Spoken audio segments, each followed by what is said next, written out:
Daig pa ni Mystica ang nagpenitensya ngayong mahal na araw. Nagdadalamhati ang sexy singer matapos sigawan at itaboy ng mga tao sa simbahan. May report si JV Villar.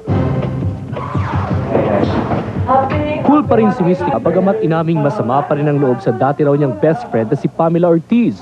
Pero dahil Semana Santa, siya na nagpakumbaba. Bakit hindi mo kasi matake na laos ka na kaya hindi nagsidatingan yung mga tao? Well, I didn't really mean it. Nasabi ko lang yung sister dahil nasaktan ako. Siya pa raw ang sinisisi ni Pamela matapos langawin ang show ng Bold Stars sa kanyang club. Dapat pa nga raw siyang pasalamatan ni Pamela dahil mapapansin itong muli matapos umangkas sa kanyang kasikatan. Ikaw mapapahamak dahil sinabi mo na 250 people ang siguradong darating, pero yung pala mahigit 20 lang. So ako ngayon ang dehado. Pero since na it's Holy Week naman, ako na mismo ang nagsasabi na sorry kung nagkaroon man tayo ng alitan. Pero may mas mabigat na dinadala si Mystica. Pakiramdam daw niya, di siya na iba kay Maria Magdalena.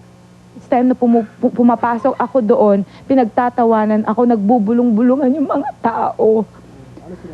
Bali, kasi sa tingin nila, pag yung isang katulad ko papasok sa simbahan, akala nila, she doesn't belong, I don't belong there.